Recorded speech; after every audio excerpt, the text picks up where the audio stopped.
ఓహో! తెలుసు.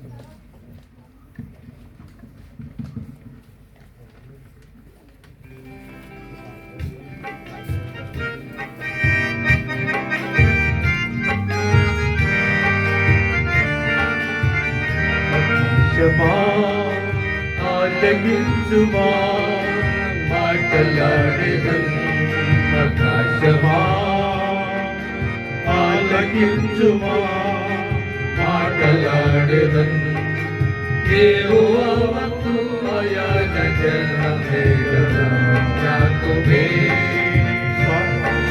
స్వాస్థ్య భాగము యెహోవా వంతు అయాన జనమేగదా యాకోబే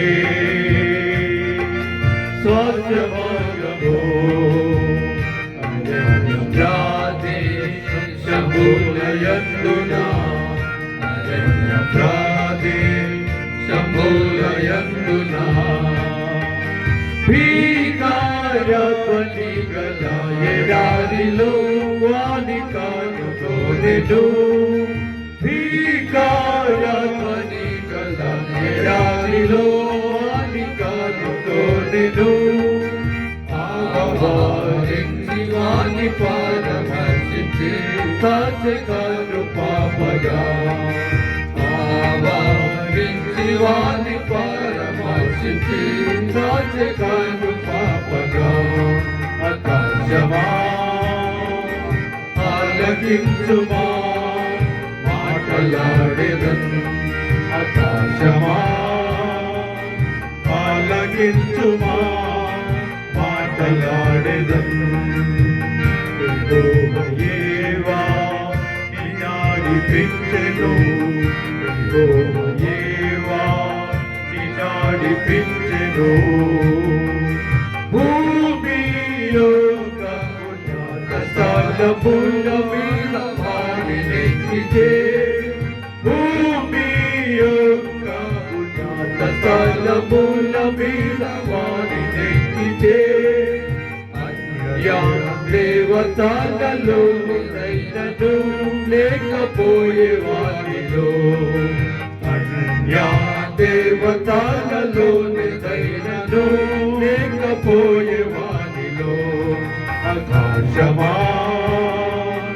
ఆలకించుమా మాటలాడెదన్ ఆకాశమా ఆలకించుమా మాటలాడెదన్ లేచి వెళ్ళుమని బెతేలునకు లేచి వెళ్ళుమని బెతేలునకు దేవుని బలిపీఠ మజట కట్టుమాని సెలవీయగా దేవుని బలిపీఠ మజట కట్టుమాని సెలవీయగా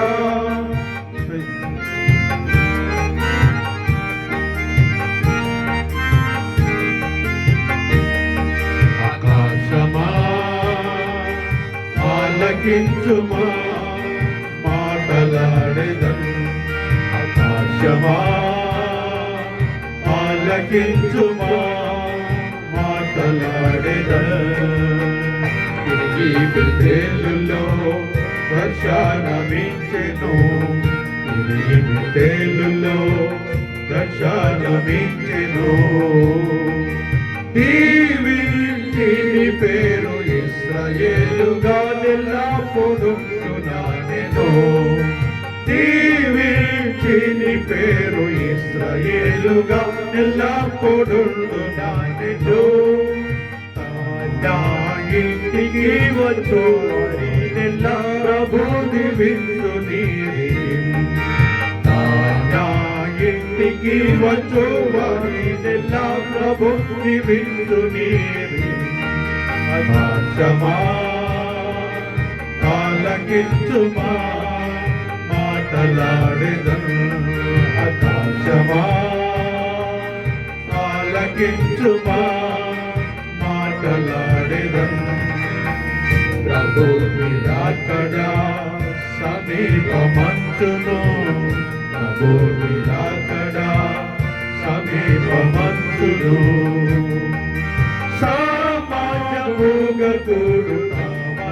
మరువక మరియు మీరు మానక సామాన్యముగా కూడుట మరువక మరియు మీరు మానక ఇంటి దీవెనాలెల్లా పొందుడి లాభుని ఇంటి దీవెనాలెల్లా పొందుడి నాముగా ఆకాశమా ఆలకించుమా మాటలాడెదన్ ఆకాశమా ఆలకించుమా మాటలాడెదన్ యెహోవా వంతు ఆయన జయమే గదా యాకోబే స్వాస్థ్య భాగము యెహోవా వంతు ఆయన జయమే గదా యాకోబే స్వాస్థ్య భాగము ఆకాశమా ఆలకించుమా మాటలాడెదన్ ఆకాశమా ఆలకించుమా మాటలాడెదన్.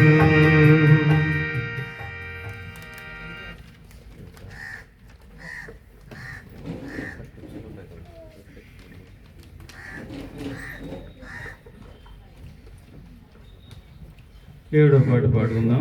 పాటల ప్రతుల్లో నుండి పాట సంఖ్య 7.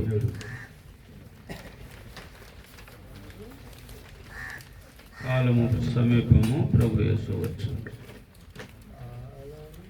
జీతం పొందును నిజం.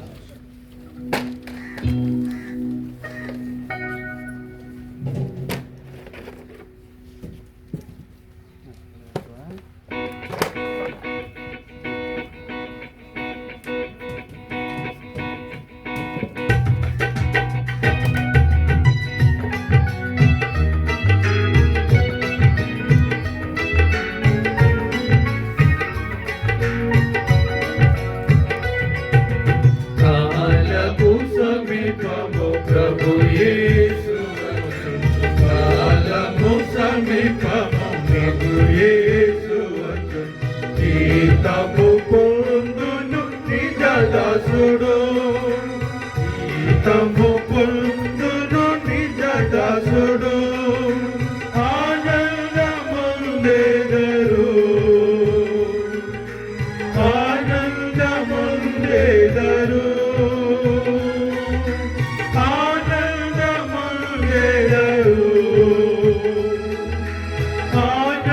ఆనందముందెదరు బయలుపడు ప్రతివానియలు బయలుపడు ప్రతివానియలు కరగటి కొయ్యకాలైనను బయలుపడు ప్రతివానియలు కరగటి కొయ్యకాలైనను వెండి బంగారము విలువలైనను వెండి బంగారము విలువలైనను అట్టియే తెలుపును అట్టియే తెలుపును అప్పుడే కనుగొందువు వెండి బంగారము విలువలైనను అట్టియే తెలుపును అప్పుడే కనుగొందువు అప్పుడే కనుగొందువు కాలము సమీపము ప్రభు యేసు వచ్చును కాలము సమీపము ప్రభు యేసు వచ్చును మధ్య బంధు నీకు పాలున్నదా మధ్య బంధు నీకు పాలున్నదా కొద్దువాడు బహుమతిని పదే మందు నీకు పాలున్నదా పొందువాడు కడే బహుమతిని యోధుడవై మంచి వృత్తిని కలిగిన యోధుడవై మంచి వృత్తి కలిగిన వాడభయాని వాడభయా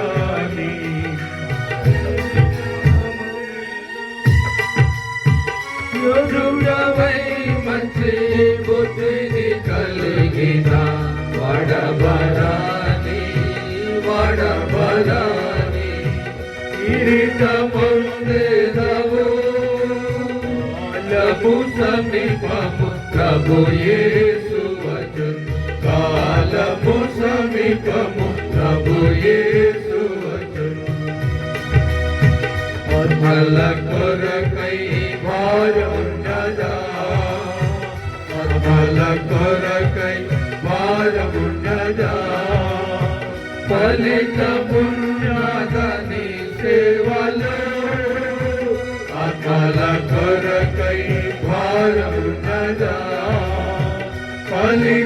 ఫలితమున్నదని సేవలో ప్రభు నిరాకలో అందరి ఎదుట ప్రభు నిరాకలో అందరి ఎదుట ఆనంద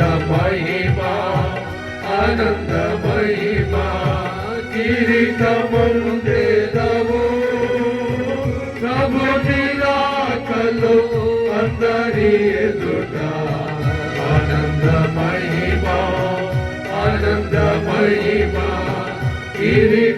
కిరీటముందేదవు కాలము సమీపము ప్రభు యేసు వచ్చును కాలము సమీపము ప్రభు యేసు వచ్చును సంఘము నడిపే సేవకుడా సంఘము నడిపే సేవకుడా మదను నడుపుము ప్రేమకుడా సంఘము నడిపే సేవకుడా మదను నడుపుము ప్రేమకుడా ఆదర్శుండావై మందను కాచిన ఆదర్శుండావై మందను కాచిన మహిమా కిరీటము నీవు పొందేదవు ఆదర్శుండావై మందను కాచిన మహిమా కిరీటము నీవు పొందేదవు కాలము సమీపము ప్రభు యేసు వచ్చును కాలము సమీపము ప్రభు యేసు వచ్చును మంచి పోరాటము పోరాడుము మంచి పోరాటము పోరాడుము కాపాడుకొను విశ్వాసమును మంచి పోరాటము పోరాడుము కాపాడుకొను విశ్వాసమును తన ప్రత్యక్షత నపేక్షించుము తన ప్రత్యక్షత నపేక్షించుము నీతి కిరీటము నీకివ్వబడును తన ప్రత్యక్షత నపేక్షించుము నీతి కిరీటము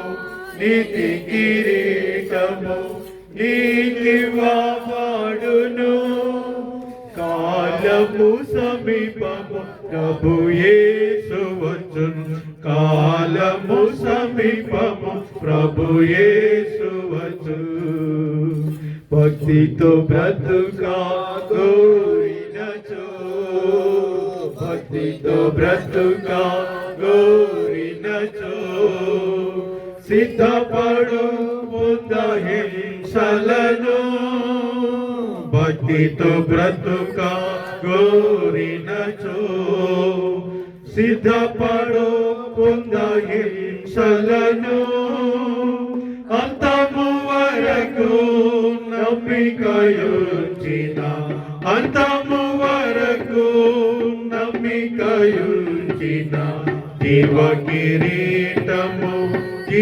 కిరీటము పొందేదైనా వేరుగు అంతము వరకు నమ్మి ప్రాణమికయుంచిన దివ కిరీటము దివ కిరీటము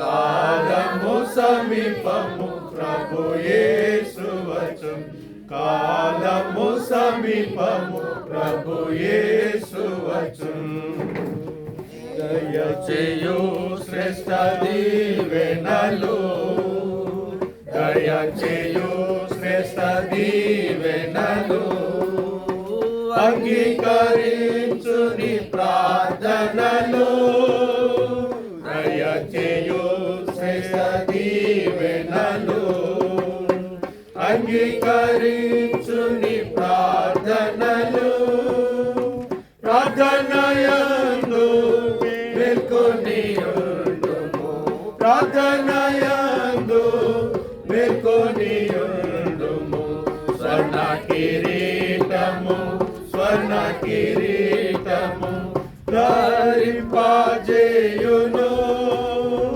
ప్రార్థనయందు మేల్కొని ఉండుము స్వర్ణ కిరీటము స్వర్ణ కిరీటము ధరింపజేయును కాలము సమీపము ప్రభు యేసు వచ్చును కాలము సమీపము ప్రభు యేసు వచ్చును గీతము పొందును నిజ దాసుడు గీతము పొందును నిజ దాసుడు ఆనందముందెదరు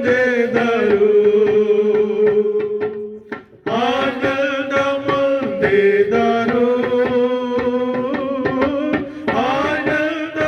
ఆనందముందెదరు ఆనందముందెదరు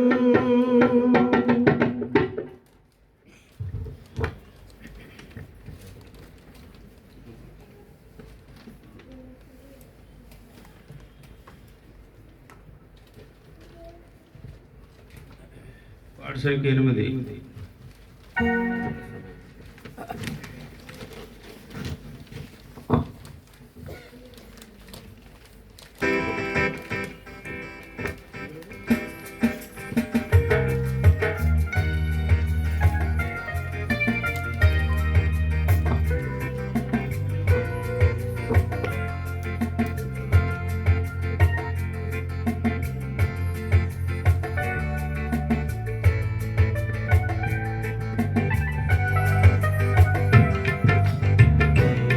సమయమే మిగిలినది కొంత సమయమే మిగిలినది క్రీస్తు ప్రభువు తిరిగి వచ్చును క్రీస్తు ప్రభువు తిరిగి వచ్చును దేశమైనను బాగు చేయడు దేశమైనను బాగు చేయడు ప్రభు వచ్చు వరకు కనిపెట్టుము ప్రభు వచ్చు వరకు కనిపెట్టుము నిశ్చయముగా ఆయన వచ్చును నిశ్చయముగా ఆయన వచ్చును ప్రభు రాకనెవరు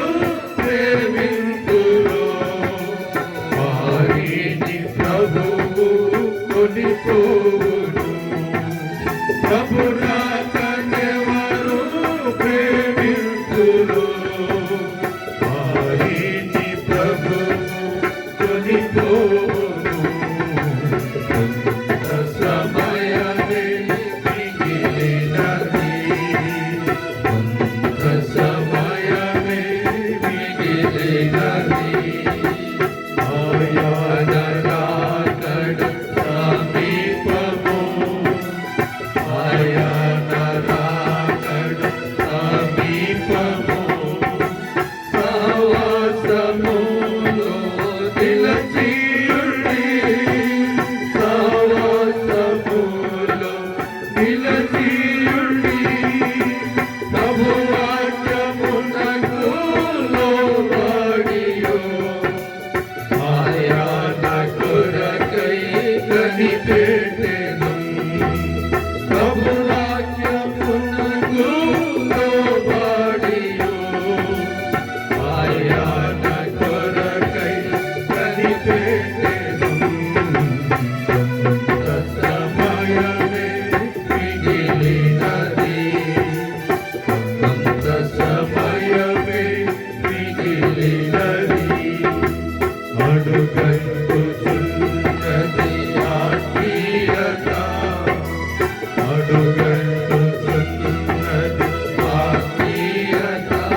విడువబడిన మీ గతి సేవలు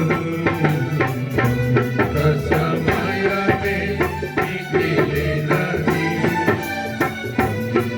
సమయమే మిగిలినది తమ సొంత పనులలో విశ్వాసులు తమ సొంత పనులలో విశ్వాసులు కొందరు నిద్రించుతున్నారుగా కొందరు నిద్రించుతున్నారుగా మేల్కొను వారే కాబడెదరు విడువబడిన వారి గతి ఏమగును మేల్కొను వారే కాబడెదరు విడువబడిన వారి గతి ఏమగును సమయమే మిగిలినది సమయమే మిగిలినది నోవాహు కాలము పర్యంతము నోవాహు కాలము పర్యంతము సమస్తమును క్రీస్తుకొని సమస్తమును క్రీస్తుకొని విడుదలచిన వాసనమయే విమోచన విశ్రాంతినిచ్చు విడుదలచిన వాసనమయే విమోచన విశ్రాంతినిచ్చు సమయమే మిగిలినది సమయమే మిగిలినది క్రీస్తు ప్రభువు తిరిగి వచ్చును క్రీస్తు ప్రభువు తిరిగి వచ్చును దేశమైనను బాగు చేయడు దేశమైనను బాగు చేయడు బైబిల్ పైకెత్తి బైబిల్ పాడుకుంటాం. ఈ పాటల్లోనే మొదటి పల్లవి పఠింపశ్రేష్ట గ్రంథము బైబిల్ పాట బైబిల్ పైకెత్తి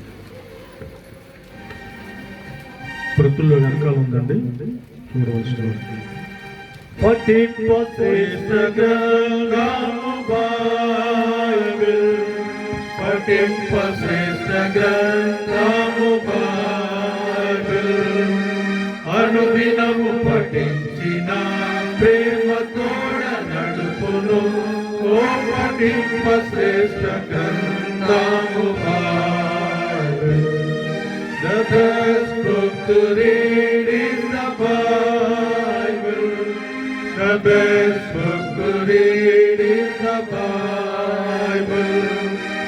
If you read it every day, if you have you all the way, oh, the best book to read is the Bible.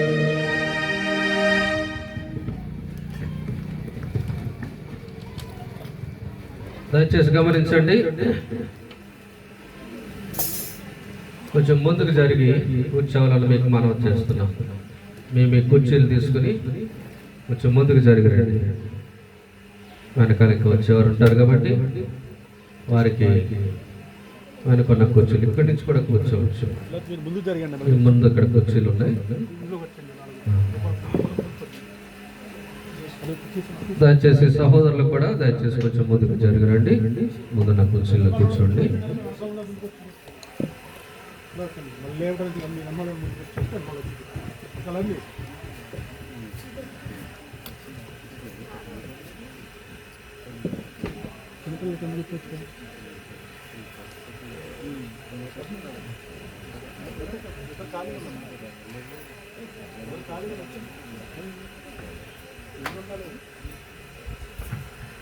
కొంచెం ముందుకు జరిగిరండి దయచేసి.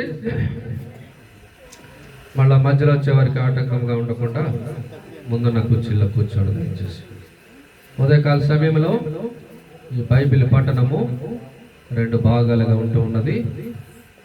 మరి మొదటి భాగం అయిన తర్వాత ఒక 10 నిమిషాలు విరామం ఇవ్వబడుతుంది.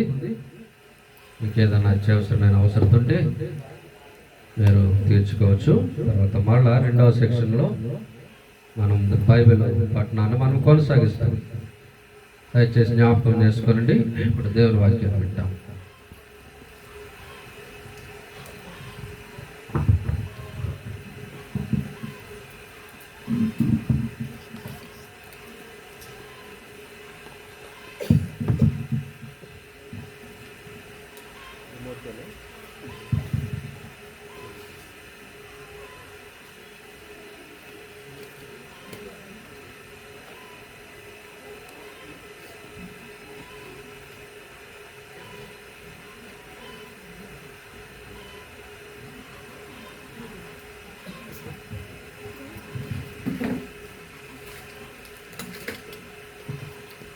వచ్చిన బిడ్డలందరికీ, విశ్వాసులందరికీ ప్రభువుని యేసుక్రీస్తు నామములో వందనాలు తెలియజేస్తున్నాను.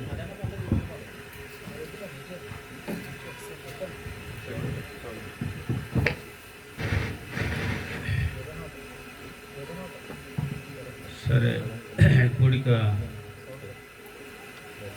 ప్రారంభిస్తున్నాము. ఇది మొదటి కూడిక. రమ్మని మరి నన్ను ఆహ్వానించారు. నేను అనుకున్నాను, స్పీకర్ గారు వస్తున్నారు కదా, నేను ఏమన్నా కొన్ని మాటలు చెప్తే నేను ఉందామని నేను ఇక్కడికి వచ్చాను. అయితే ఇక్కడికి వచ్చిన తర్వాత వాళ్ళు ఏం చెప్పారంటే, స్పీకర్ గారు ఈరోజు రావట్లేదండి, రేపు వస్తారంట.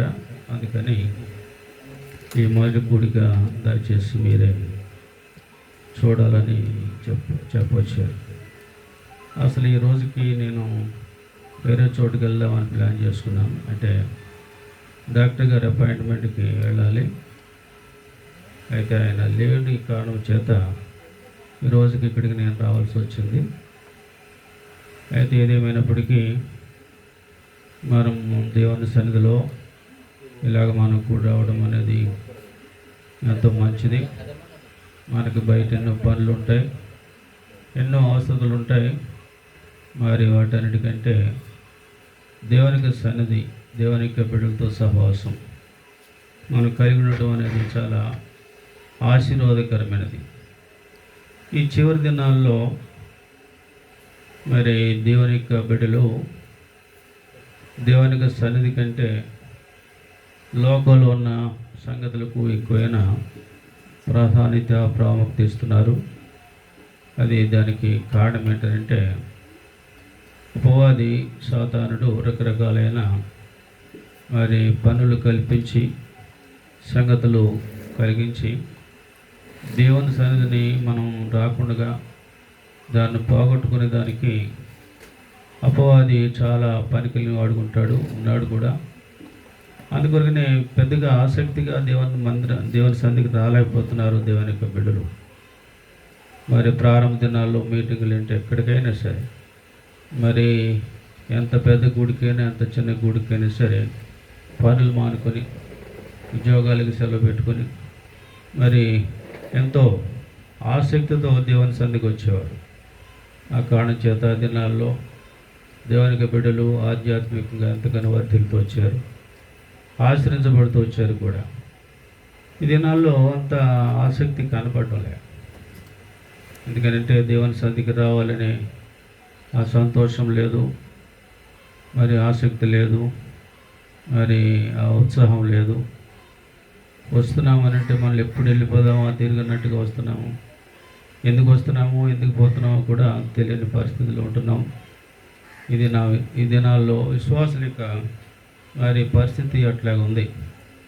అందుకొరకనే అంచె దినాల్లో మనం చాలా జాగ్రత్త కలిగి మన మట్టుకు మనము మరి దేవుని సన్నిధిలో మనం ఎంత సమయం గడిపినా సరే అది మనకు ఆశీర్వాదం అని మనం అర్థం చేసుకొని మనము దేవుని బిడ్డలుగా మనం ఎక్కడికైనా సరే ఏ సమయం ఉందైనా సరే దేవుని సన్నిధిలో కనపడడం అనేది అది చాలా చాలా మంచిది.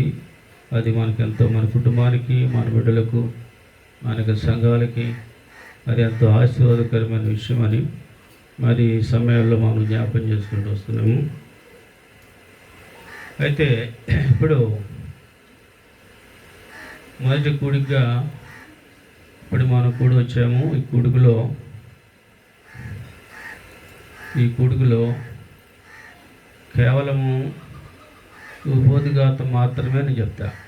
ఉపోద్ఘాతం అంటే సబ్జెక్ట్ కాదు, అంటే సబ్జెక్టులోనికి వెళ్ళను, అంటే దానికి ముందు కొన్ని విషయాలు మాత్రమే జ్ఞాపకం చేస్తాను. సబ్జెక్ట్ చెప్పేవారు సేవకులు మరి ఉన్నారు. మరి స్పీకర్ గారిని పిలిచారు, ఆయన ఈరోజు రాలేదు. ఆయన వచ్చిన తర్వాత సబ్జెక్ట్ బోధిస్తాను. ఎందుకంటే ఈ కూడికలకు ఆయనే చెప్పాలి అసలు వాక్యం, సబ్జెక్ట్ మీద ఆయన మాట్లాడాలి. ఆ సబ్జెక్టు మనం మాట్లాడకూడదు. అయినప్పటికీ తప్పనిసరి విషయాలు కాబట్టి కొంచెం వాక్యానికంటే అంశాన్ని ఆధారం చేసుకొని కొంత ఉపోద్ఘాతాన్ని మాత్రమే ఈ సమయాల్లో మనం జ్ఞాపకం చేసుకుంటాము. మరి దాని కొరకు మీరందరూ కూడా శ్రద్ధగా ఆలకించాలని మీకు మనవి చేస్తున్నాము. ఈ కూడిక యొక్క ముఖ్యాంశం ఒకటి ఉంది, అది ఎంతమందికి తెలుసు? ముఖ్యాంశం, ఈ కూడికల కొరకైన ముఖ్యాంశం ఇచ్చారు వాళ్ళు. ఎంతమంది తెలుసు అంటారు? తెలిస్తే చెప్పండి, పర్వాలేదు. ఎవరికి తెలియదా?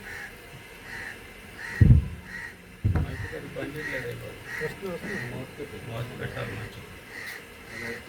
కరెంటు కూడా అప్పుడప్పుడు ఆఫ్ పోతూ ఉంది. ఈ ఇష్యూలో మనం కొంచెం ఇది తెచ్చుకోవాలి, మనం మెగాఫోన్లో ఇది తెచ్చుకోవాలి. ఏ కూడికి వచ్చినా సరే కరెంటు మీద మనం ఆధారపడకూడదు, కానీ మరి మెగాఫోన్లు కూడా మనం కూడా ఉంటే చాలా మంచిది. ముఖ్యాంశం చెప్పలేదు ఎవరు?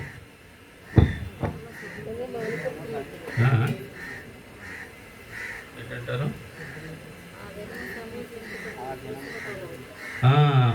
ఏ నోట్లు మాట్లాడుకుంటారే, తెలిసిన వాళ్ళు గట్టిగా చెప్పాలా? అంటే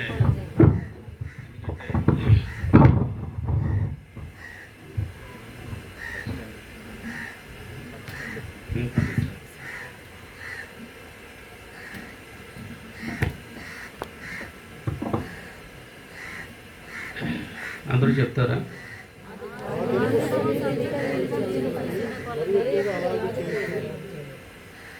ఎందుకంటే ఈ అంశం కూడా నాకు తెలియదు, వచ్చిన తర్వాత చెప్పారు. అందుకని మీరు చెప్తే నేను చేద్దామని వచ్చాను అసలు చెప్పడానికి ఆ విషయాన్ని. అంటే టీచర్ గారు, అంటే స్పెషల్ స్పీకర్ గారు వచ్చి చెప్తే మాటలు విందామని వచ్చాను, కానీ అసలు నేను ఆ సబ్జెక్ట్ గురించి, దాని గురించి, ఆ వాక్యం గురించి కూడా నేను అంతగా లేదు. అంటే ఇక్కడ రావాలని రాలేదు, నేను వేరే చోటుకి వెళ్ళాలి. అయితే తప్పనిసరిగా అది క్యాన్సిల్ అయింది కాబట్టి ఇక్కడికి వచ్చాను. అంతే. మీరు ఆ సబ్జెక్ట్ ఏంటో చెప్తే మరి నేను కూడా కొంచెం వింటాను. చెప్తారా? అందరూ చెప్పాలి.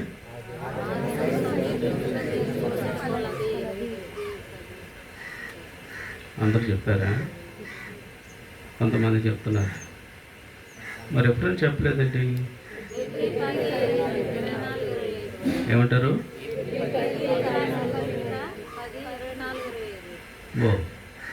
అడ్వాన్స్గా మరి ఈ 3 రోజుల మీటింగ్లో ఇదే మాట్లాడుతూ వస్తారు. అది జ్ఞాపకం చేసుకోవాలి. చాలా సంతోషం. మరి శీర్షిక చెప్పారు, ముఖ్యాంశం చెప్పారు. ఇక్కడ వాక్యం చదువుకుందాం, దయచేసి తీయండి. ఫిబ్రవరి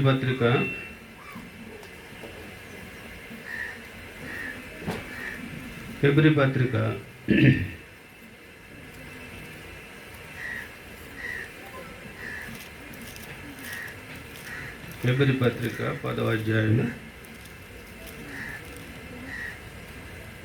24, 25 వచనాలు కలిసి ఉన్నాయి. మనం కలిసి చదువుకుందాం. ఫిబ్రవరి 10, 24, 25 వచనాలు. కొందరు మానుకొలుచున్నట్టుగా సమాజముగా కూడట మానక ఒకరినొకడు హెచ్చరించచ్చు. ఆ దినము సమీపించుట మీరు చూచిన కొలది మరి ఎక్కువగా అలాగ చేయొచ్చు. ప్రేమ చూపుటకును సత్కార్యము చేయుటకును ఒకరినొకడు ఉరుకోవాలని ఆలోచించము. మంచిది. చిన్న ప్రార్థన చేసుకున్న తర్వాత వాక్య జ్ఞాపకం చేసుకుంటాం. ప్రేమల తండ్రి, మీ పాదములకు వందనాలు చెల్లిస్తున్నాము. మరి ఇంతవరకు సహాయపడ్డారు, మీకు వందనాలు. ప్రారంభించినది మొదలుకొని మరి పాటల్లో మీరు సహాయపడుతూ వచ్చారు, వందనాలు. అలాగ తండ్రి, మీ సన్నిధిలో ప్రభు ఇలాగ మేము చేరి మరి మీ సన్నిధిలో ప్రభు మీ వాక్యాన్ని కూడా జ్ఞాపకం చేసుకోవడానికి మరి సమయం ఇచ్చారు, వందనాలు. ఈ బైబిల్ స్టడీలో ఈ వాక్య సమయాల్లో తండ్రి మరి మేము మరి ఏమైతే మేము తెలుసుకోవాలనో, నేర్చుకోవాలనో, ఏమైతే వాటిని మేము అర్థం చేసుకోవాలనో ప్రభా నాకు కూడా చూపించి సహాయపడతారని నమ్మి మీకు వందనాలు చెల్లిస్తున్నాము. ఎందుకనగా ప్రభా మేము మానవులము, మరి ఎంతో బలహీనము. అయితే మీరే మమ్మల్ని బలపరిచి మరి మీ వాక్యం ద్వారా ప్రభా ప్రోత్సహించి మరి మాతో మాట్లాడవలసిందిగా మీ స్థలంలో మనం చేస్తున్నాము. సహాయం చేయండి. ఇక్కడ వచ్చిన మేమందరం కూడా అలాగ తండ్రి మీ సన్నిధిని అనిపిస్తూ ఈ వాక్యాన్ని ఆధారం చేసుకుని మా ఆధ్యాత్మిక జీవితంలో తండ్రి ముందుకు సాగుటకు మీరే మాకు సహాయం చేస్తారని విశ్వాసంతో మేము చూస్తూ మీకు అప్పగించుకుంటూ మా ప్రియ ప్రభువును, మా రక్షకుడును, విమోచకుడైన యేసు ప్రభువు వారి యొక్క ప్రశస్తమైన నామంలో స్తుతించి ప్రార్థించి వేడుకుంటున్నాం తండ్రి. ఆమేన్. ఫిబ్రవరి పత్రిక 10వ అధ్యాయము 24, 25 వచనాల్లో మనం చదువుకునే వచనాల్లో చాలా సంగతులు ఉన్నాయి. అంటే చాలా సంగతులు అంటే ఈ 2 వచనాల్లో మరి మనం ధ్యానించడానికి మనము మరి వాక్యాన్ని మనము మరి పఠించడానికి ఇందులో చాలా సంగతులు మనం చూడవచ్చు. అయితే బాగా మనం అర్థం చేసుకోవాలనుకుంటే ఇందులో 5-6 సంగతులు మనం చూడవచ్చు. చూడండి, నేను చెప్తున్నాను. 24, 25 వచనాల్లో కొందరు మానుకొనుచున్నట్టుగా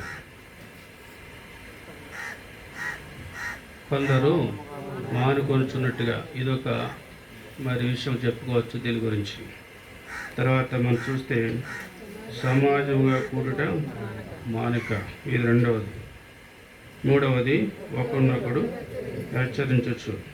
4వది ఆదినము సమీపించుట మీరు చూచిన కొలది మరెక్కువగా అలా చేయొచ్చు.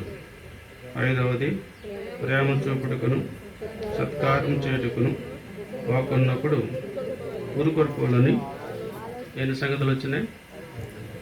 5 సంగతులు ఈ 2 వచనాల్లో మనం చూడవచ్చు. ఇలాగ ఒక్కొక్క దాన్ని మనం వివరించి చెప్పాలంటే మనము చాలా మంచిది చెప్పడం మంచిదే, కానీ ఇప్పుడు నేను సబ్జెక్టుకి వెళ్ళలేదు కాబట్టి పొద్దుగాతం వరకునే నేను చెప్పాలనుకున్నాను కాబట్టి అదే నేను చెప్తా. హెబ్రీయులకు రాసిన పత్రిక చాలా ప్రాముఖ్యమైన పత్రిక. అందులో మరి చాలా సంగతులు మనం చూడవచ్చు. ఈ హెబ్రీయులకు రాసిన పత్రికలు మొదటి నుంచి చివరి అధ్యాయం వరకు మనం చూసినామనంటే అందులో ఒక ప్రాముఖ్యమైన ఒక విషయాన్ని గురించి మనం చదువుకుంటూ వస్తాం ప్రతి అధ్యాయంలో. అది ఏమిటి అని అంటే శ్రేష్టమైనది. చెప్పండి. ప్రతి విషయంలో కూడా, ప్రతి అధ్యాయంలో కూడా ఏం రాయబడి ఉంటుందంటే శ్రేష్టమైనది అని రాయబడుతుంది.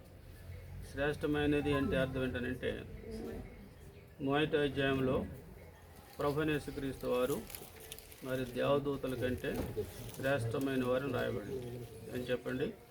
ప్రభువైన యేసుక్రీస్తు వారు ప్రతి దేవదూతల కంటే కూడా శ్రేష్టమైన వారు. చూడండి, హెబ్రీయులకు రాసిన పత్రిక మొదటి అధ్యాయము 3-4 వచనాలు.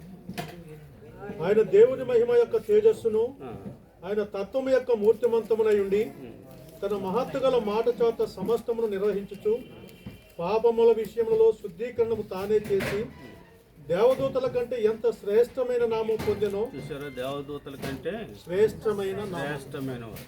ప్రభునేసుక్రీస్తు వారు ఎటువంటి వారంట దేవదూతల కంటే కూడా ఆయన శ్రేష్టమైన వారని ఇక్కడ మనం చూస్తున్నాం. అదే విషయం ఈ హెబ్రీ పత్రికలో కూడా మనం చూస్తే యేసుక్రీస్తు ప్రభువారు అన్నిటికంటే అందరికంటే కూడా ఆయన శ్రేష్టమైన వారు అనే విషయాన్ని ఇక్కడ ఈ పుస్తకంలో మనం చూస్తాం, హెబ్రీ పత్రికలో మనం చూస్తాం. తర్వాత మనం చూస్తే 3వ అధ్యాయంలో 2వ వచనంలో మనం చూస్తున్నాం. దేవుని ఇల్లంతటిలో మోషే నమ్మకముగా ఉండినట్టు ఈయన కూడా తను నియమించిన వానికి నమ్మకముగా ఉండెను. ప్రతి ఇల్లును ఎవడైనా ఒకరి చేత కట్టబడును, సమస్తమును కట్టినవాడు దేవుడే. చూడండి, ఈయన మోషే కంటే కూడా శ్రేష్టమైన 4వ వచనంలో ఎవరైందో ఈయన మోషే కంటే ఎక్కువ మహిమకు అర్హుడుగా ఎంచబడిన రాయబడింది. అంటే మోషే కంటే కూడినటువంటి వారంటే ఆయన శ్రేష్టమైన వారు అని అర్థం. మనకి పాటల్లో కూడా మరి మన శివని గీతాల పుస్తకంలో కూడా ఈ పాటలో మనం చూస్తాం. ఆయన శ్రేష్టమైన వాడనే విషయాన్ని మనం జ్ఞాపం చేసుకుంటూ వస్తాం. చూస్తే 5వ అధ్యాయంలో మనం చూస్తున్నాము. ఈయన ప్రభుయేసుక్రీస్తు వారు మరి ప్రధాన యాజకుని కంటే కూడా ఆయన శ్రేష్టమైన వారు. ప్రధాన యాజకుడు అంటే ఎవరంటే మన ప్రభు అయిన ప్రధాన యాజకుడు అంటే అహారోను కంటే కూడా ఎటువంటి వాడు అంటే ఆయన శ్రేష్టమైన వారు. 5వ అధ్యాయము మరి అంతట్లో కూడా మనం చూస్తే యేసుక్రీస్తు ప్రభువారు ఆయన ప్రధాన యాజకుని కంటే ఆయన మన ప్రభుని యేసుక్రీస్తు వారు ఎంతో ఉన్నతమైన వారు, శ్రేష్టమైన వారు అనే విషయాన్ని మనం చూడవచ్చు.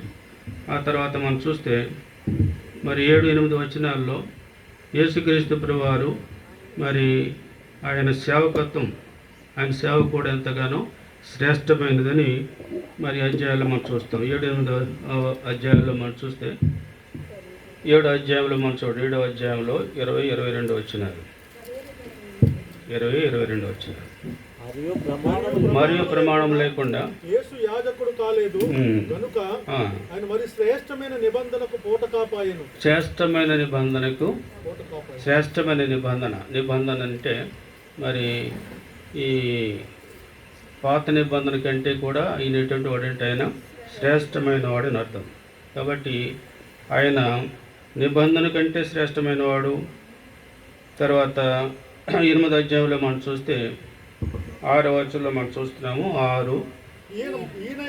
ఈయనైతే ఇప్పుడు మరి ఎక్కువైన వాగ్దానములను బట్టి నియమింపబడిన మరి ఎక్కువైన నిబంధనకు మధ్యవర్తి అయినాడు గనుక మరి శ్రేష్టమైన సేవకత్వం పొంది ఉన్నాడు. యేసు ప్రభువారు శ్రేష్టమైన సేవకత్వాన్ని ఆయన పొందిన ఆయన సేవ అన్నింటికంటే అంటే ధర్మశాస్త్రంలో ఉన్న యాజకుని కంటే, ప్రధాన యాజకుని కంటే మరి యేసుక్రీస్తు ప్రభువారి యొక్క యాజకత్వం ఎటువంటిదంటే చాలా శ్రేష్టమైనదనే విషయాన్ని గురించి మరి అధ్యాయాల్లో మనము జ్ఞాపం చేసుకుంటాము. ఇంకా మనం చూస్తూ పోయిందంటే ఇలాంటి విషయాలు మరి ప్రతి అధ్యాయంలో కూడా మనం చూడవచ్చు. మరి 11వ అధ్యాయంలో విశ్వాస వీరుల గురించి మనం చూస్తున్నాము. తర్వాత 13వ అధ్యాయంలో మనం చూస్తే ప్రభుని యేసుక్రీస్తు వారు ఆయన ఇక్కడ వివాహం అన్నిటికంటే కూడా శ్రేష్టమైనదని రాయబడింది. 4వ వచనంలో మనం చూస్తాము. హెబ్రీ 13:4 వివాహము అన్ని విషయములలో ఘనమైనది గాను చాలు. కనుక వివాహం అన్ని విషయములలో ఘనమైనది. అధ్యాయాలన్నింటిలో కూడా మనం చూస్తూ మనం వస్తే యేసుక్రీస్తు ప్రభు వారి యొక్క శ్రేష్టమైన విషయాల గురించి మనం చూస్తాం. ఆయన శ్రేష్ఠుడు, అన్నిటికంటే అందరికంటే కూడా ఎటువంటి వాడు ఆయన శ్రేష్టమైన వాడు. ప్రతి అధ్యాయంలో దాని యొక్క సందర్భాన్ని బట్టి ఆ విషయాలు మనం చూడవచ్చు. కాబట్టి ఇప్పుడు మనము హెబ్రీ పత్రికలో ఉన్న విషయాలింట్లో మరి శ్రేష్టమైన సంగతులు మనకి ఇందులో రాయబడుతూ ఉంటాయి. ఇది చాలా ప్రాముఖ్యమైన పుస్తకము. దీన్ని మనం చాలా ధ్యానించాలి. ఇది చాలా అవసరమైన విషయాలు ఉన్నాయి ఇందులో. మరి యేసుక్రీస్తు ప్రభువానికి వచ్చిన విషయాలు, పాత నిబంధనలో మరి కంటే శ్రేష్టమైన విషయాలు, మనం ప్రభుని యేసుక్రీస్తు వారిని గురించిన విషయాలు హెబ్రీ పత్రికలో మనం చూస్తాం. హెబ్రీ పత్రిక 10వ అధ్యాయము మరి 12, 24, 25 వచనాలు మనం చదువుకున్న ఈ అంశంలో మనం చూస్తున్నాము. ఈ అంశానికి మూల కారణం లేక మూల వాక్యమే, మూల సందర్భం ఏదనంటే సమాజం ఏంటి చెప్పండి? అది ఏం రాయబడిందంటే కొందరు మానుకొనుచు అసలు ఇందులో ఉండవలసింది అంటే ఇక్కడి నుంచి రాశారు. ఎక్కడ రాశారు? ఆ దినము సమీపించుకొలది, అక్కడి నుంచి చదవాలి. ఆ దినము సమీపించుకొలది సమాజముగా కూడుట మానక. ఏ దినము గురించి ఇక్కడ రాయబడింది అని అంటే రెండు విషయాలు ఉన్నాయి. వాస్తవం చెప్పాలంటే ఆ దినాల్లో యెరూషలేము యొక్క మరి ఆలయం, యెరూషలేములో ఉన్న దేవాలయము నాశనం చేయబడవలసి వచ్చిన సమయం అది. అంటే ఇక కొద్ది కాలం తర్వాత, కొంత సమయం తర్వాత యెరూషలేము యొక్క దేవాలయము నాశనం చేయబడవలసిన దినం అది. ఆ దినాన్ని గురించి రాయబడింది. ఇంకోటి ఏంటంటే ప్రభువైన యేసుక్రీస్తు వారి యొక్క రెండవ రాకడ దినం గురించి కూడా మనకి రాయబడింది. రెండు విషయాలు కూడా అందులో మనం అర్థం చేసుకోవచ్చు. ఈ రెండు కూడా చెప్పుకోవచ్చు. అయితే ఏదేమైనప్పటికీ ఆ దినాల్లో అంటే ఈ పుస్తకం హెబ్రీ పత్రిక రాసిన సమయాల్లో యెరూషలేము దేవాలయం నాశనమును సమీపంగా ఉంది అనేది అప్పటి సంబంధించిన సందర్భం అది. ఇప్పుడు సంగతి ఏమిటంటే సందర్భం ఏంటంటే యేసుక్రీస్తు ప్రభువారు రెండవ రాకడ దినం. ఆ సమయం అయిపోయింది. ఇది యెరూషలేము యొక్క నాశనం అనే ఆ దినం అయిపోయింది, అది అయిపోయింది. ఇప్పుడు ఏ దినం కొరకు మనం కనిపెడుతున్నామంట? యేసు ప్రభువారి యొక్క రెండవ రాకడ సమీపంగా ఉంది. ఆ దినం సమీపించు కొలది మనం ఏం చేయమని భక్తుడు చెప్తున్నాడు, ఇక్కడ గంధకర్త రాస్తున్నాడు, సమాజముగా కూడుట. ఇప్పుడు సమాజం గురించి మనం కొన్ని విషయాలు మనం చెప్పుకోవాలి. సమాజం అంటే అర్థం ఏంటంటే సంఘము. ఏంటి చెప్పండి? సంఘం అన్నా మరి సమాజం అన్నా రెండు కూడా ఒకటే. కనుక సమాజముగా మనం కూడుట మానకూడదు. ఏ దినం సమీపించగలది? రెండవ రాకడ సమీపించగలది. మనం ఏం చేయాలంటే సమాజముగా కూడుట మానకూడదు, మనం మర్చిపోకూడదు. ఆ విషయం ఇప్పుడు మనం జ్ఞాపకం చేసుకోవాలి. సంఘమును గురించిన కొన్ని విషయాలు మనం చూస్తే అసలు సంఘం ఎట్లాగూ మరి ప్రారంభించబడింది, ఆ సంఘం యొక్క సత్యం, అందులో ఉన్న సత్యం ఏమిటి, ఆ విషయాలు ఏంటనే విషయాల గురించి ఇక్కడ మనం కొన్ని విషయాలు మనం చూస్తాం. చూడండి, మనకు అపోస్తల కార్యములు 20 అధ్యాయంలో, అపోస్తల కార్యములు 20 అధ్యాయము 28వ వచనంలో మనం చూస్తే అక్కడ ఒక మాట ఇలా రాయబడింది. ఎవరైనా చదవండి. దేవుడు తన స్వరక్తం ఇచ్చి సంపాదించిన సంఘమును కాయుటకు పరిశుద్ధాత్మ మిమ్ములను దేనియందు అధ్యక్షులుగా ఉంచెను. ఆ యావత్తు మందను గురించి మీ మట్టుకు మిమ్మును గూర్చి జాగ్రత్తగా ఉండు. చూడండి, ఇక్కడ మనం చూస్తే సంఘము అంటే ఎవరిది అని అంటే ప్రభు అయిన యేసుక్రీస్తు వారిది. ఇంచేత ఆయన తన స్వరక్తం చేత దానిని సంపాదించిన సంఘం. సంఘం గురించి మనందరికంటే ఎక్కువైన ఆలోచన ఎవరికి ఉందనంటే యేసు ప్రభు వారికి ఉంది. ఇంచేత ఆయన రక్తం చేత ఆ సంఘాన్ని సంపాదించాడు. కాబట్టి మనం సంఘం గురించి మనం ప్రార్థన చేస్తాము, మంచిది, ఆలోచిస్తాము, మంచిది. ఇప్పుడు సంఘంగా మనం ఎట్లాగో మరి మనం కొనసాగిపోవాలనే విషయాల గురించి మనము తెలుసుకుంటూ ఉంటాము, అది మంచిది. వీటన్నిటికంటే చాలా ప్రాముఖ్యమైన విషయం ఏంటంటే మన ప్రభువైన యేసుక్రీస్తు వారు సంఘం గురించి ఎంతగానో ఆయనకి ఏముందంటే ఆలోచన ఉంది. ఈ సంఘం అని అంటే ఏదో పెద్ద పెద్ద సమాజాలు, పెద్ద మరి సభలన్నీ కాదు. యేసుక్రీస్తు ప్రభువారు మరి సంఘం కొరకే తన ప్రాణాన్ని అర్పించారు, ఆయన విమోచించారు, ఆ రక్తం ద్వారా సంఘాన్ని సంపాదించారు, మంచిది.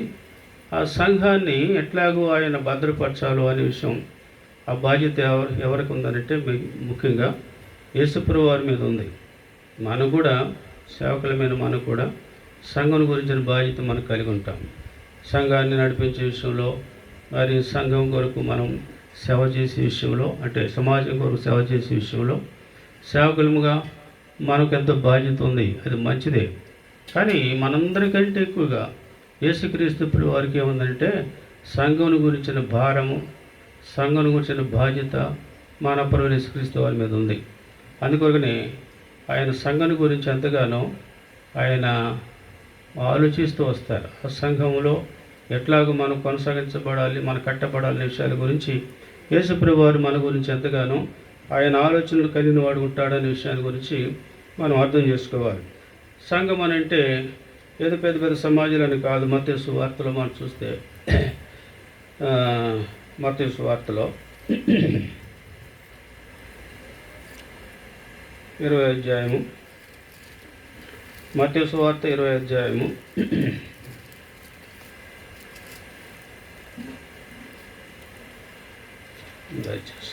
మత్తయి సువార్త 18వ అధ్యాయము 20వ వచనం. మత్తయి సువార్త 18వ అధ్యాయము 20వ వచనం. ఏలైనగా ఇద్దరు ముగ్గురు నా నామమున ఎక్కడ కూడిందరో అక్కడ నేను వారి మధ్య. కాబట్టి సంఘం అంటే మరి దినాల్లో మరి బోధకులు అంటే స్పెషల్ స్పీకర్స్ ఏం చూస్తారంటే మరి అక్కడ మీటింగ్ రావాలంటే ఎంతమంది ఉంటారు? మరి 1000 మంది ఉంటారా? 2000 మంది ఉంటారా? 5000 మంది ఉంటారా? అలా చూస్తారా? లెక్కేసుకుని చూస్తారు. అంతమంది ఉంటేనే ఆయన ఏం చేస్తారంటే ఆయన సంఘానికి వచ్చి ఏం చేస్తారు? ఆయన బోధ చేస్తారు. ఇద్దరు ముగ్గురు ఉంటే ఆయన రోడ్లోంచి మాట రాదు. ఆయన చేద్దంటే ఎవరు చెప్పాలని అన్నట్టుగా అనుకుంటారు. కానీ యేసుక్రీస్తు ప్రభువారు వేల కొలది జనముల మధ్య కాదంట. ఎక్కడుంటారంటే ఆయన ఇద్దరు ముగ్గురు ఎక్కడ నామలో కూడిందరో అక్కడ నేను ఉంటాను. కాబట్టి అదే సంఘం. ఇద్దరు ముగ్గురు అంటే అదే సంఘం. ఆ సంఘంలో మరి మనము సమాజంగా మనం కూడి వచ్చినప్పుడు ఇద్దరు ముగ్గురు అయినా సరే, అంత ఎక్కువైనా సరే, అక్కడ ఎవరు ఉంటారంటే మన ప్రభు ఉంటారు. కాబట్టి చిన్న సంఘం కదా, ఇక్కడికి ఎందుకు పెద్ద సంఘానికి పోదాం అనుకుని చాలామంది ఆలోచనలు కలిగిన వారు ఉంటారు. అది పెద్ద సంఘము చిన్న సంఘం అనేది కాదు. అక్కడ విషయం ఏంటంటే ఇద్దరు ముగ్గురిగా ఉన్నా సరే అది ఏమనబడుతుంది? సంఘం అని పిలువబడు, సమాజం అని పిలువబడతా ఉంది. కనుక సమాజంగా కూడి ఏం చేయకూడదంటే మానకూడదు. సమాజంగా కూడి ఏం చేయకూడదంటే మానకూడదు. ప్రభు యేసుక్రీస్తు వారికి ఉద్దేశం ఏంటంటే ఇద్దరు ముగ్గురైనా ఎక్కువ మంది అయినా ఏం చేయొచ్చు? సంఘంలో ఏం చేయొచ్చు? మనం చేరవచ్చు. ఆ సంఘంలో మనం సంతోషించవచ్చు, ప్రభుని అనిపించవచ్చు, ప్రభు సన్నిధిని అనిపించవచ్చు.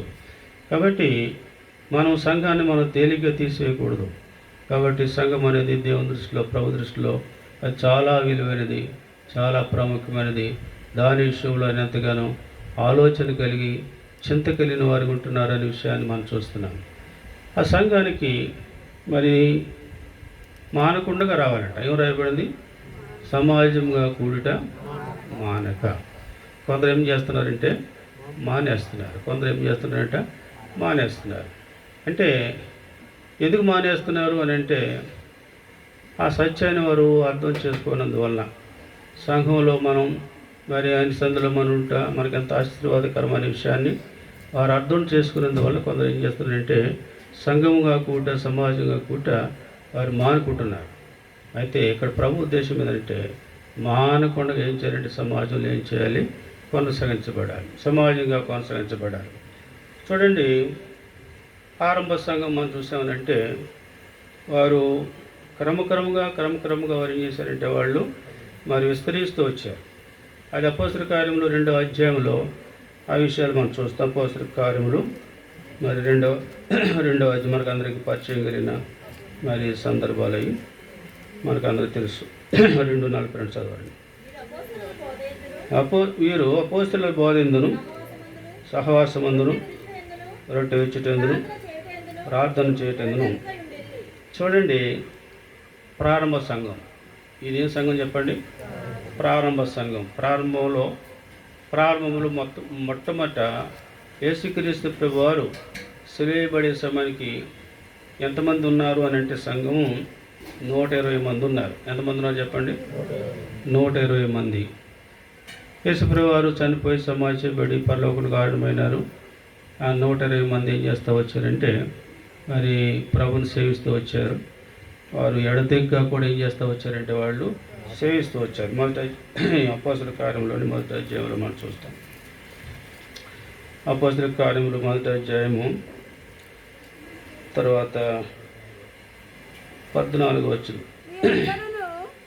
వీరితో కూడా కొందరు స్త్రీలను యేసు తల్లి అయిన మరియయు ఆయన సహోదరులను ఏక మనస్సుతో ఎడతెగక ప్రార్థన చేయుచుండి. కాబట్టి వీరు యేసుప్రభు వారు సిలువేయబడి పరలోకమును గాఢమైన తర్వాత వీరందరూ కలిసి ఒక ఇంటిలో, ముఖ్యంగా మరి మార్కాను పేరు కలిగిన మరి వారి తల్లి అయిన మరి ఇంటిలో ఏం చేస్తూ వచ్చారంటే యెరూషలేములో వాళ్ళు కూడుకుంటూ వచ్చారు. వారు సమాజంగా కూడుకుంటూ వచ్చారు, సంఘముగా వారు కూడుకుంటూ వచ్చారు. వారు ఎంతమంది అంటే 120 మంది మాత్రమే.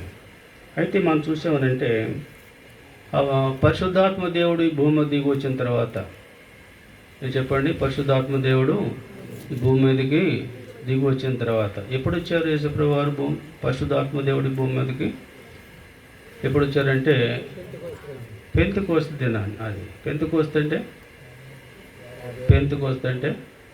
50వ రోజు. ఏంటంటే చెప్పండి, అదొక సంఘం కాదు. పెంతెకోస్తు అని అంటే 50వ రోజు, ది 50th డే. అంటే 40 రోజులు ప్రభువు యేసుక్రీస్తు వారు సమాధిలోని తిరిగి లేచిన తర్వాత 40 రోజులు భూమి మీద ఏం చేశారంటే తను తాను కనుపరుచుకుంటూ వచ్చారు, ప్రత్యక్షపరుచుకుంటూ వచ్చారు అని శిష్యులైన వారు. అలా ప్రత్యక్షపరుచుకుంటూ బయలుపరుచుకుంటూ వచ్చిన తర్వాత 40 రోజున ప్రభు పరలోకానికి ఆరుడమయ్యారు. ఆయన వెళ్ళిన 10 రోజులకి, అంటే పరలోకంకి వెళ్ళిన ఆరుడమైన 10 రోజులకి పరిశుద్ధాత్మ దేవుడి లోకంలోనికి పంపించబడ్డాడు. నేను పంపిస్తానన్నారు ప్రభు. ఎవరిని? పరిశుద్ధాత్మ నేను పంపిస్తానన్నారు. యోహాను సువార్త 8వ అధ్యాయంలో మనం చూస్తే ఆ మాటలు మనం చూస్తాం. దయచేసి 16 యోహాను సువార్త 16వ అధ్యాయం. యోహాను సువార్త 16వ అధ్యాయము 8వ వచనం చదవండి. ఆయన వచ్చి పాపమును గూర్చి నీతిని గూర్చి తీర్పును గూర్చి లోకమును ఒప్పుకొని చేయను.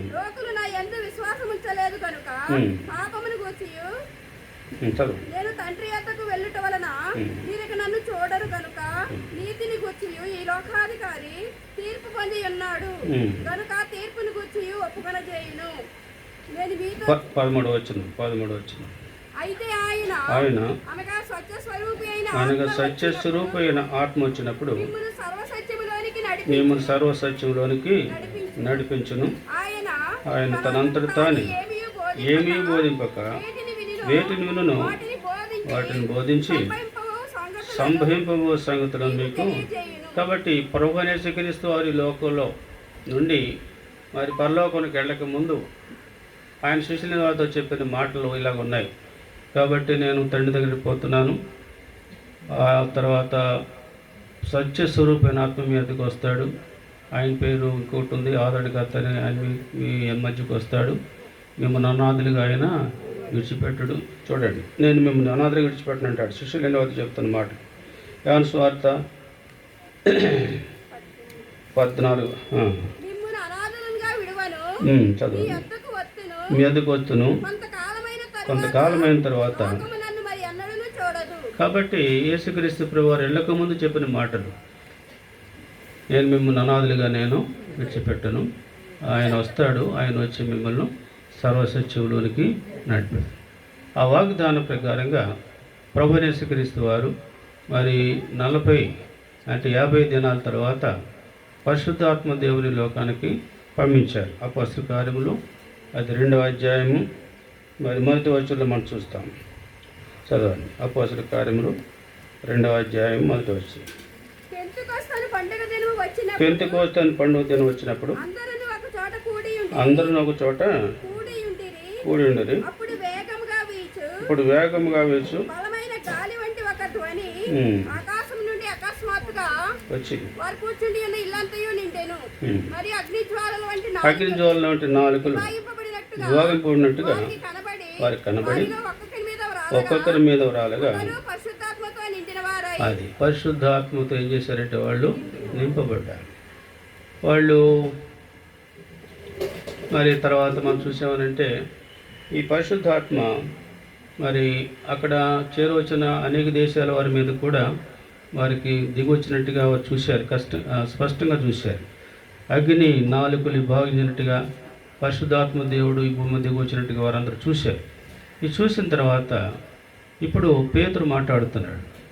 పేతురు మరి పరిశుద్ధాత్మ శక్తిని పొందినవాడిగా ఉన్నప్పుడు ఆయన మాట్లాడాడు. ఏమని మాట్లాడాడు అని అంటే మారు మనసుని గురించి మాట్లాడాడు. మొట్టమొదట ఇదే అధ్యాయం 2వ అధ్యాయం అపొస్తలుల కార్యములు 2వ అధ్యాయం 37, 38 వచ్చినారు. వారు ఈ మాట విని ఈ మాటలు విని హృదయములో నొచ్చుకొని, సహోదరులారా ఏమి చేతుమని ఏం చేతుమని పేతురును కడమ అపొస్తలులను అడుగగా పేతురు మీరు మారు మనసు పొంది పాపక్షమాపణ నిమిత్తం ప్రతివాడు యేసుక్రీస్తు నామమున యేసుక్రీస్తు నామమున బాప్తిస్మం పొందుడి.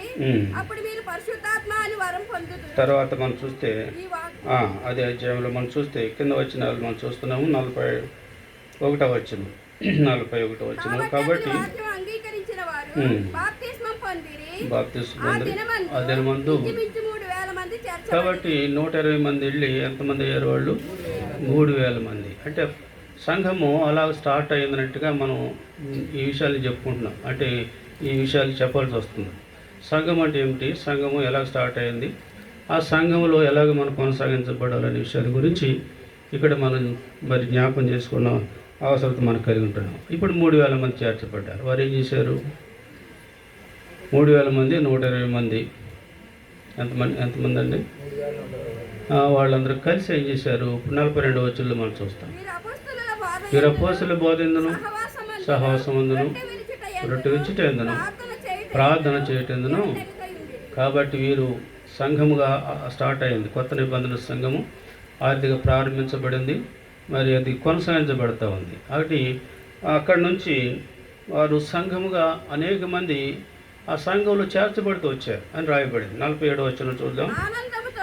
ఆనందంతోను నిష్కపటమైన హృదయంతోను ఆహారం పుచ్చుకొని చుండదు రక్షణ పొందుతున్న వారిని వారితో అని ఉంది. కానీ అక్కడ ఏముండాలంటే సంఘముతో అని ఉండాలి. ఏముండాలి అక్కడ?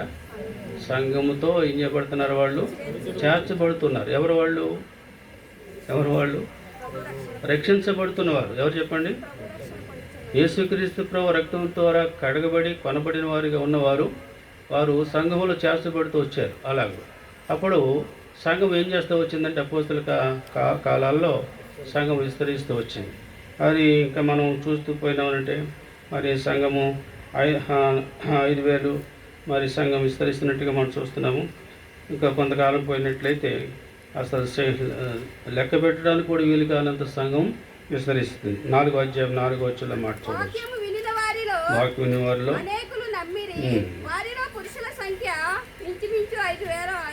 పురుషుల సంఖ్య మాత్రమే ఇక్కడ రాశాడు. ఎంతమంది అంటే వాళ్ళు? 5,000 మంది. 3,000 మంది తర్వాత ఏమయ్యారు? వాళ్ళు 5,000 మంది అయ్యారు. అలాగూ మరి 6వ అధ్యాయంలోకి వచ్చేసరికి, అంటే అపోస్తలుల కార్యములు మనం 6వ అధ్యాయంలోకి వచ్చేసరికి మరి ఇంకా దాన్ని ఎక్కువ విస్తరించింది. 6వ అధ్యాయం 1వ వచనం.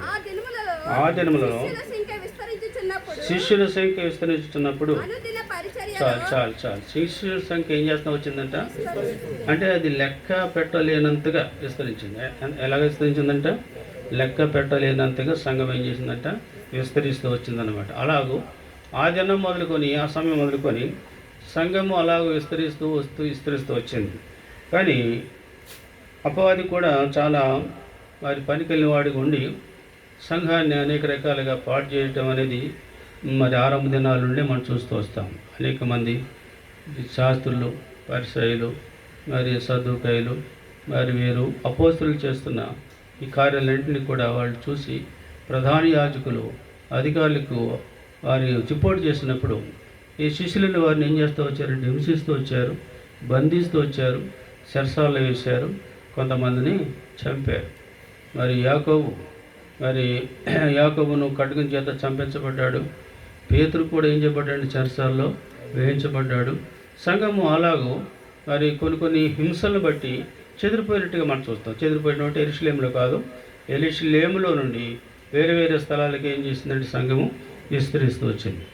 అక్కడి నుంచి మన దాకా కూడా వచ్చింది. ఆ సంఘం ఎక్కడి దాకా వచ్చిందంట? మన ఇండియా వరకు కూడా వచ్చింది.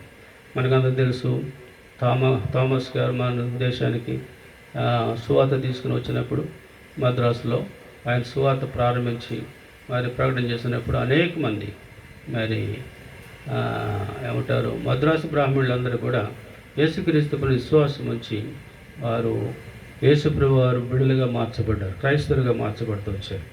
అక్కడి నుంచి మన దేశం అంతా కూడా విస్తరించింది. అన్ని దేశాలు కూడా సంఘం విస్తరిస్తూ వచ్చింది. ఇప్పుడు ఇంకా విస్తరిస్తూనే ఉంది. అది సంఘము సమాజముగా అలా కొనసాగించబడుతూ వచ్చింది. కొంతమంది మానుకున్నారంట. కొంతమంది ఏమైపోయారు తెలుసా?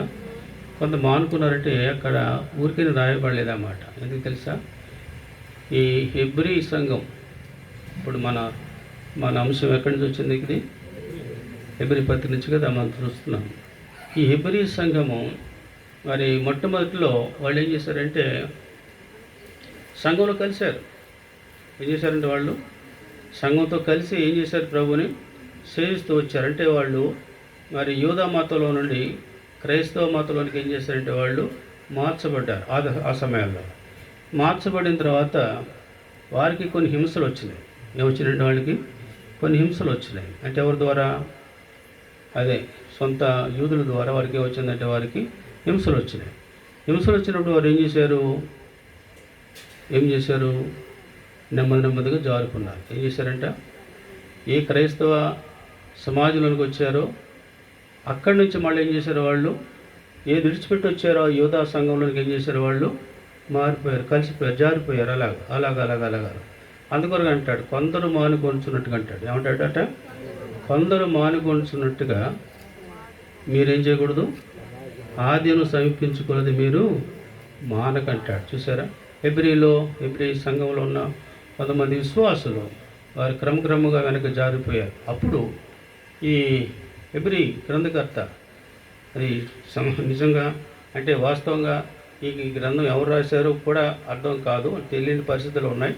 అంటే కొందరు అపోస్తలుడు పౌలు అంటారు, కొందరు కాదంటారు. ఇలా కొన్ని వివాదాలు ఉన్నాయి. మనం ఏదేమైనప్పటికీ ఇది అపోస్తలుడు పౌలు రాసిన పత్రిక అని మరి పెద్దలు అంటే మరి నాయకులు అంటే సువార్త పండితులు, సేవకు దేవుని వాక్యాన్ని బాగా అర్థం చేసుకునేవారు ఇది అపోస్తలుడు పౌలు రాశాడని ఎవరు నిరూపించారు. ఏదేమైనప్పటికీ ఎవరు రాస్తే మనకేంటి? విషయం ఇక్కడ ఏంటంటే హెబ్రీ పత్రికలో ఈ ఉన్న సమాజం వారు, ఈ హెబ్రీ సంఘం వారు యూదా సంఘంలో నుంచి క్రైస్తవ సంఘంలోకి వచ్చారు. తర్వాత వారికి కొన్ని హింసలు వచ్చినాయి. ఆ హింసల కారణంగా ఏం చేశారంటే హెబ్రీలో నుండి ఈ క్రైస్తవ మతంలో ఏం చేశారు? మళ్ళీ తిరిగి హెబ్రీ యూదాలోకి వెళ్ళిపోయారు, యూదా మతంలోకి వెళ్ళిపోయారు. అందుకని అంటారు కొందరు మానుకున్నట్టుగా మీరు అనుకోండి. కాబట్టి సంఘము అలా చేర్చబడుతూ వచ్చింది, కొనసాగించబడుతూ వచ్చింది. యేసుక్రీస్తు ప్రభువారు వారి ఆయన రక్తం చేత సంపాదించారు సంఘాన్ని. ఆ సంఘం అలా కొనసాగించబడుతోంది. మరి ఇప్పటి వరకు కూడా కొనసాగించబడుతోంది. ప్రపంచమంతట్లో మరి సంఘము యేసుప్రభు రక్తం చేత కనబడిన విశ్వాసులు, రక్షించబడిన దేవుని బిడ్డలు ప్రపంచమంతట్లో చెదిరిన వారు ఉన్నారు. కాబట్టి వారందరినీ కలిపితే ఏం చెప్పబడుతుందంటే సార్వత్రిక సంఘం. ఏం చెప్పండి? సార్వత్రిక సంఘం. మనెవరు? స్థానిక సంఘం. మనెవరు చెప్పండి? మనం ఎక్కడైతే ఉంటున్నామో అట సమాజాల్లో స్థానిక సమాజంగా మనం కూడా వస్తాము. ఇప్పుడు ప్రపంచమంతటిని కలిపితే అనేక మంది సార్వత్రిక సంఘంలో ఏం చేయబడుతున్నారంటే వాళ్ళు చేర్చబడుతున్నారు. ఇప్పుడు సంఘము అంటే యేసుక్రీస్తు ప్రభువారు రక్తం చేత కొనబడిన మరి ప్రజలు, వారిని సంఘం అన్నారు. వాళ్ళు ఇద్దరైనా ముగ్గురైనా వాళ్ళు ఏమని పిలువబడుతున్నారు? సంఘం అని పిలువబడుతున్నారు. లక్షల మంది అయినా సరే సంఘం అని పిలువబడుతున్నారు. ఏమైనప్పటికీ కూడా ఆ సంఘంలో మనం మరి చేరినప్పుడు అంటే యేసుక్రీస్తు ప్రభు సంఘంగా మనం కొనసాగించబడుతున్నప్పుడు మనం ఏం చేయకూడదు అంటే మనము ఆగిపోకూడదు. ఏం చేయకూడదు చెప్పండి? ఆగిపోకూడదు అంటే ఏం చేయాలంటే అందులో మనం కొనసాగుతూ పోవాలి. అంటే మనం మానకుండా ఏం చేయాలి? దాంట్లో కొనసాగించబడి ఏం చేద్దంటే ఆ సంఘం కొరకే ఆయన ప్రాణం ఇచ్చారు. ఆ సంఘం కొరకే మళ్ళీ తిరిగి ఆయన లోకానికి రాబోతున్నారు. అది రెండవ రాకడ. ఆ రాకడ వరకు కూడా ఏం చేయాలంటే సమాజంగా కూడుట మనం మానకుండా సమాజంగా మనం మరి ప్రభుని సేవించాలి. ఈ సంగతులు మరి సంఘమును గురించిన సంగతులు ఇది ఉపోద్ఘాతం మాత్రమే అని నేను ముందుగా చెప్పాను. కాబట్టి యేసుక్రీస్తు ప్రభువారు వెళుతూ ఆయన శిష్యులైన వారికి మరి కొన్ని సలహాలు ఇస్తూ వెళ్ళారు. అంటే చాలా ప్రాముఖ్యమైన విషయాలు. ఆ విషయాలు ఏంటంటే మన యోహాను సువార్త 13వ అధ్యాయము, తర్వాత 14వ అధ్యాయము, తర్వాత 15వ అధ్యాయము, 16 అధ్యాయంలో మనం చూసినామంటే ప్రత్యేకంగా యేసుక్రీస్తు ప్రభువారు ఆయన శిష్యులైన వారితో మాట్లాడిన మరి విషయాలు ఎక్కడ మనం చూస్తూ వస్తాం. ఏం చేద్దానంటే ఆయన వారికి బోధించిన విషయాల్లో తెలియపరిచిన విషయాల్లో ప్రాముఖ్యమైన విషయాలు ఏమిటంటే మీరు దేవునిక ప్రజలైన వారి గురించి మీరు వాక్యాన్ని బోధించాలా, ఆ వాక్యాన్ని వారు ఏం చేయాలంటే దాన్ని శ్రద్ధగా వినాలి. ఆ విషయాన్ని గురించి యేసుక్రీస్తు ప్రభువారు వెళుతూ శిష్యులైన వారితో ఈ మాటలు చెప్పి వెళ్ళారు. చూడండి 16వ అధ్యాయము యోహాను సువార్త మరి 16వ అధ్యాయం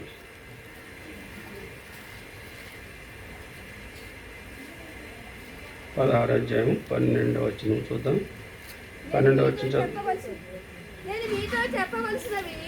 నేను మీతో చెప్పవలసినవి ఇంకను అనేక సంగతులు కలవు కానీ ఇప్పుడు వాటిని మీరు సహింపలేరు. అంటే అర్థం ఏంటంటే నేను చెప్పే సంగతులు మీరు గ్రహించడానికి మీకు శక్తి చాలదు అన్నట్టుగా ఆ ప్రభు శిష్యుల వద్ద చెప్తూ వచ్చారు. ఇప్పుడు యేసుక్రీస్తు ప్రభు చెప్పవలసినవి ఇంకా ఉన్నాయన్నమాట. దాని అర్థం చెప్పండి. యేసుక్రీస్తు ప్రభు చెప్పవలసినవి వారితో ఇంకా ఎక్కువగా ఉన్నాయి. కానీ వాళ్ళు వినేదానికి కూడా వాళ్ళకి ఏం లేదు, సహనం లేదు, శక్తి లేదు, అంటే ఓపిక లేదనమాట వాళ్ళకి. కానీ యేసుప్రభు ఇంకా చెప్పాలనుకుంటున్నాడు, కానీ వాళ్ళు వినేదానికి వాళ్ళకి ఏమాత్రం కూడా వాళ్ళకి ఇంట్రెస్ట్ లేదన్నట్టుగా ప్రభు అనుకుని ఆయన అర్థం చేసుకునే వారి గురించి ఈ మాట చెప్తున్నారు. ఏమంటున్నారు? మీతో ఇంకా ఎన్ని చదవండి ఆ మాట 12. నేను మీతో చెప్పవలసినవి ఇంకను అనేక సంగతులు కలవు, కానీ ఇప్పుడు మీరు వాటిని సహించలేరంటే వాటిని మీరు భరించలేరు అన్నమాట. చెప్పవలసిన సంగతులు చాలా ఉన్నాయి, మీరు వాటిని ఏం చేయలేరు, మీరు భరించలేరు. ఇప్పుడు మనం చెప్పుకోవాల్సిన విషయాలు చాలా ఉన్నాయి, కాబట్టి ఇప్పుడు మీరు భరించలేని పరిస్థితి ఉన్నారు. కాబట్టి 10 నిమిషాలు మీకు రెస్ట్ ఇస్తున్నాము. తర్వాత మళ్ళీ వచ్చిన తర్వాత మనం కొన్ని విషయాలు మాట్లాడుకుంటాం. సరే, పాట పాడుకుంటాం. మంచిది, పాట పాడు.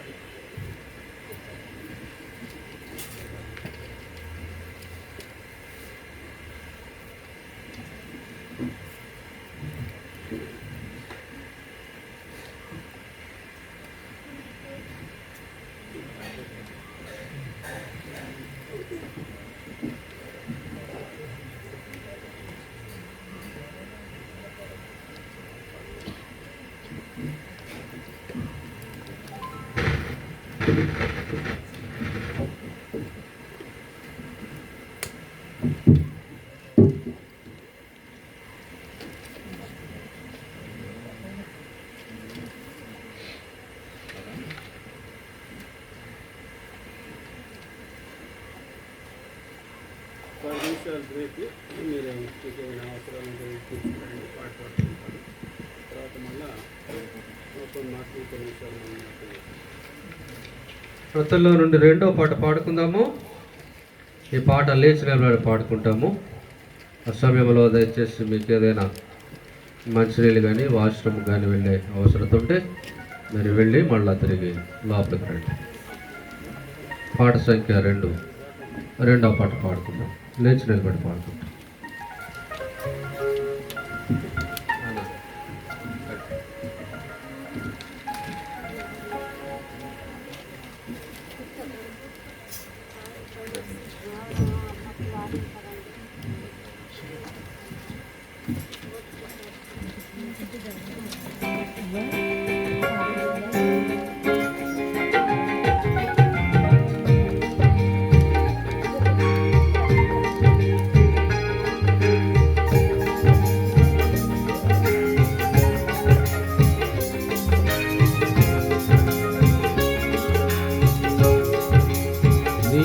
మందిరము అతి శృంగారం ఈ ప్రజలందరికీ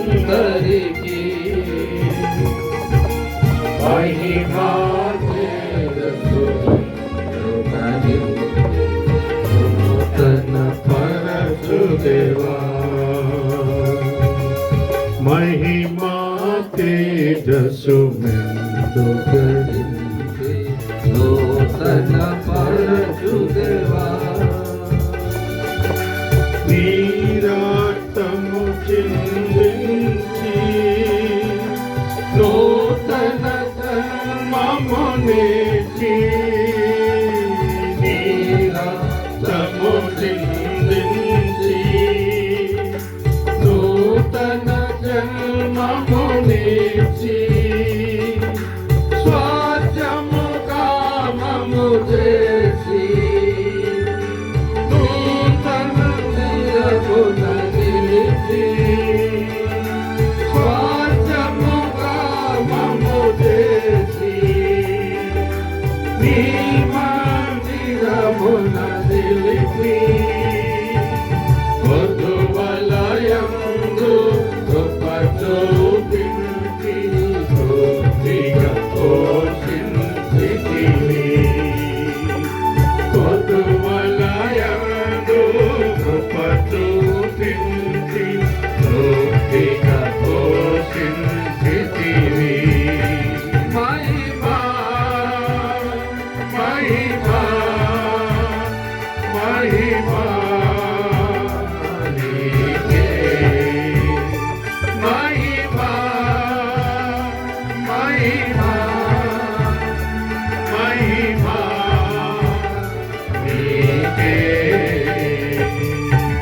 నీ మందిరము అతి శృంగారం ఈ ప్రజలందరికీ మహిమా తేజస్సు మెండుగడించి నూతన పరచుదేవా. మహిమా తేజస్సు మెండుగడించి నూతన పరచుదేవా.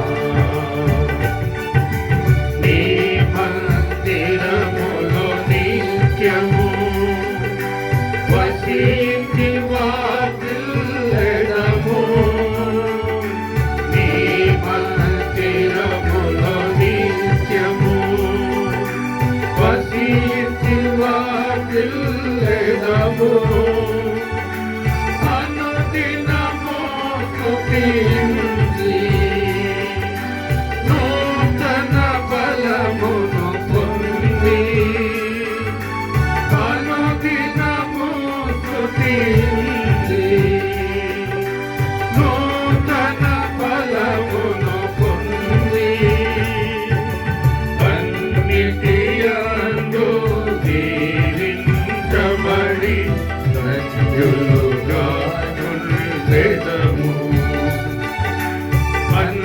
అన్నిటియందు దీవించబడి ధన్యులుగా ఉండెదము. మహిమా మహిమా మహిమా నీకే. మహిమా మహిమా మహిమా నీకే. నీ మందిరము కూర్చోండి శృంగారం ఈ ప్రజలందరికీ మహిమా తేజస్సు మెండుగడించి నూతన పరచుదేవా.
వెందుకని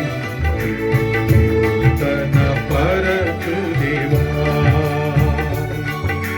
మహిమా తేజస్సు వెందుకని తన పరచు దేవా